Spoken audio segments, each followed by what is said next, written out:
1.2 Food and cooking. Food. Fish and seafood. 1, Crab. 5, Mussels. 6, Prawns. 2, Salmon. 3, Squid. 4, Tuna. meat. 10, Beef. 11, Chicken. 8, Duck. 9, Lamb. 7, Pork. fruit and vegetables. 18, Aubergine. 23, Beetroot. 12, Cabbage. 22, Cherries. 20, Courgette. 16, Cucumber. 21, Grapes. 25, Green beans. 24, Lemon. 17, Mango. 13, Melon. 19, Peach. 14, Pear. 26, Raspberries. 15, Red pepper. 1.3 Cooking. 4, Boiled. 3, Roast. 1, Baked. 6, Grilled. 2, Fried. 5, Steamed. 1.4 Fresh. Frozen. Low fat. Raw. Spicy. Takeaway. Tinned. 1.5 Fish. Squid. Chicken. Spicy. Grilled. Tree. Beef. Steamed. Beans. Breakfast. Cat. Prawns.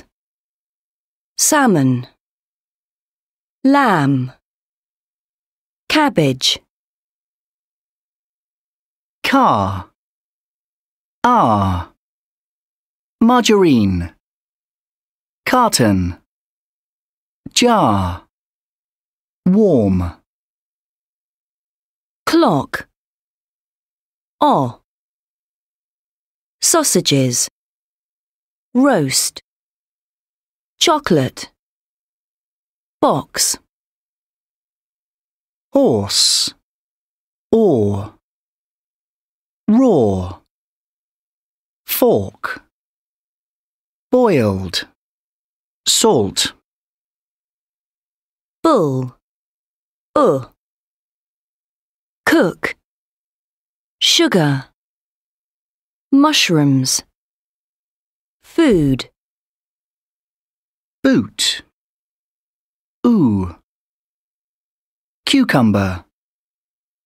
Beetroot. Fruit. Duck. 1.6 A. I usually have meat or seafood, usually prawns or something as a starter, and then maybe lamb for the main course. B. I quite often have ready-made vegetable soups that you only have to heat up. In fact, they're the only vegetables I ever eat. And I usually have a couple of frozen pizzas in the freezer for emergencies. I don't really order takeaway when I'm on my own. But if I'm with friends in the evening, we sometimes order Chinese food for dinner. C. Eggs and Coke. I have eggs for breakfast at least twice a week, and I drink a couple of cans of Coke every day. D. If I'm feeling down, chicken soup with nice big pieces of chicken in it. It's warm and comforting. I usually have a banana before going to the gym. If I know I'm going to have a really long meeting, I usually have a coffee and a cake, because I think it will keep me awake and give me energy. E. Fruit, cherries, strawberries, raspberries and apples. Vegetables, peppers, tomatoes and cucumbers. The only thing I really don't like is beetroot. I can't even stand the smell of it. 1.7. Part 1. What was your favourite food when you were a child? Well, I always liked unusual things. At least things that most English children at the time didn't like. For instance, when I was 6 or 7, my favourite things were snails. Oh, and prawns with garlic. Funny things for a 6-year-old English boy to like. Well, the thing is, my parents liked travelling and eating out a lot, and I first tried snails in France. And the prawns, my first prawns, I had at a Spanish restaurant in the town where we lived. So you were keen on Spanish food right from the start? Is that why you decided to come to Spain? Partly. But of course, I suppose, like a lot of British people, I wanted to see the sun. The other thing that attracted me when I got here were all the fantastic ingredients. I remember going into the market for the first time and saying, wow! When you opened your restaurant, how did you want it to be different from typical Spanish restaurants? Well, when I came to Spain, all the good restaurants were very formal, very traditional. In London then, the fashion was for informal places where the waiters wore jeans, but the food was amazing. So I wanted a restaurant a bit like that. I also wanted a restaurant where you could try more international food, but made with some of these fantastic local ingredients. For example, Spain's got wonderful seafood, but usually here it's just grilled or fried. I started doing things in my restaurant, like cooking Valencian mussels in Thai green curry paste. What do you most enjoy cooking? What I most enjoy cooking, I think, are those traditional dishes which use quite cheap ingredients, but they need very long and careful cooking, and then you turn it into something really special, like a really good casserole, for example. And is there anything you don't like cooking? Maybe desserts. You have to be very, very precise when you're making desserts, and that's not the way I am. 1.8. Part 2. What's the best thing about running a restaurant? I think the best thing is making people happy. That's why even after all this time I still enjoy it so much. And the worst thing? Oh, that's easy. It has to be the long hours. This week, for example, I'm cooking nearly every day. We usually close on Sundays and Mondays, but this Monday is a public holiday when lots of people want to eat out, so we're open. Social AI is in all the British restaurant guides now. Does that mean you get a lot of British customers? Yes, we get a lot of British people, especially at the weekends. But then we get people from other countries too. And are the British customers and the Spanish customers very different? Yes, I think they are. The British always say that everything is lovely, even if they've only eaten half of it. The Spanish, on the other hand, are absolutely honest about everything. They tell you what they like, they tell you what they don't like. I remember when I first opened, I had sushi on the menu, which was very unusual at that time.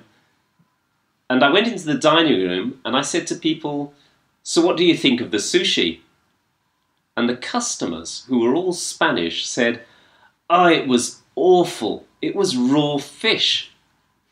Actually, I think I prefer that honesty because it helps us to know what people like. What kind of customers do you find difficult? I think customers who want me to cook something in a way that I don't think is very good. Let's see, a person who asks for a really well done steak, for instance. For me, that's a difficult customer. You know, they'll say, "I want a really, really well done steak." So I give them a really, really well done steak. And then they say, "It's tough." And I think, well, of course it's tough. It's well done. Well done steak is always tough. People say that the Mediterranean diet is very healthy. Do you think people's eating habits in Spain are changing? Well, I think they are changing. Unfortunately, I think they're getting worse. People are eating more unhealthily. How do you notice that? I see it especially with younger friends. They often eat in fast food restaurants. They don't cook. And actually, the younger ones come from a generation where their mothers don't cook either. That's what's happening now, and it's a real pity. 1.9. 1. This week, for example, I'm cooking nearly every day. We usually close on Sundays and Mondays, but this Monday is a public holiday. 2. The British always say that everything is lovely. 3. Actually, I think I prefer that honesty because it helps us to know what people like. 4. Unfortunately, I think they're getting worse. People are eating more unhealthily. 1.10. 1. I work in a bank. She studies Russian. We don't have any pets. Jack doesn't wear glasses. Where do you live? Does your brother have a car? 2. She usually has cereal for breakfast. I'm never late for work. We only eat out about once a month. 1.11. Who are you waiting for? I'm waiting for a friend. Is your sister still going out with Adam? No, they broke up. She isn't going out with anyone at the moment. 1.12. What are you cooking? I'm making pasta. Great! I love pasta. What are you looking for? My car keys. I'll help you in a moment. But I need them now. 1.13. I agree. In most top restaurants, the chef is a man. For example, Ferran Adrià or Jamie Oliver. I don't agree. There are many more women chefs than before in restaurants. And at home, women cook much more than men. That's true, but I still think men are better cooks. They're more adventurous in the kitchen. In my opinion, that's only because they don't cook every day. It's easy to be adventurous if you only cook once a week. I'm not sure. I know a lot of men who cook nearly every day. I suppose it depends. Anyway, my brother-in-law... 1.14. I agree. I don't agree. I'm not sure. I think it depends. For example... In my opinion... Mood food. We live in a stressful world, and daily life can sometimes make us feel tired, stressed, or depressed. Some people go to the doctors for help. Others try alternative therapies. But the place to find a cure could be somewhere completely different. In the kitchen. Dr. Paul Clayton, a food expert from Middlesex University, says, "The brain is affected by what you eat and drink, just like every other part of your body. Certain types of food contain substances which affect how you think and feel. For example, food which is high in carbohydrates can make us feel more relaxed. It also makes us feel happy. Research has shown that people on diets often begin to feel a little depressed after 2 weeks because they are eating fewer carbohydrates. On the other hand, food which is rich in protein makes us feel awake and focused. Research has shown that school children who eat a high-protein breakfast often do better at school than children whose breakfast is lower in protein. Also, eating the right kind of meal at lunchtime can make a difference if you have an exam in the afternoon or a business meeting where you need to make some quick decisions. In an experiment for a BBC TV programme, 2 chess players, both former British champions, had different meals before playing each other. Paul had a plate of prosciutto and salad, full of protein from the red meat. And his opponent, Terry, had pasta with a creamy sauce, full of carbohydrate. In the chess match, Terry felt sleepy and took much longer than Paul to make decisions about what moves to make. The experiment was repeated several times with the same result. Another powerful mood food could become a secret weapon in the fight against crime. In Bournemouth, in the south of England, where late-night violence can be a problem, some nightclub owners have come up with a solution. They give their clients free chocolate at the end of the night. The results have been dramatic, with a 60% reduction in violent incidents. Why does chocolate make people less aggressive? First, it causes the brain to release feel-good chemicals called endorphins. It also contains a lot of sugar, which gives you energy and can help stop late-night tiredness turning into aggression. These 2 things, together with a delicious taste, make chocolate a powerful mood changer. Mood food. What the experts say. Blueberries and cocoa can raise concentration levels for up to 5 hours. Food that is high in protein helps your brain to work more efficiently. For relaxation and to sleep better, eat carbohydrates. Dark green vegetables, e.g. cabbage and spinach, and oily fish, e.g. salmon, eaten regularly can help to fight depression.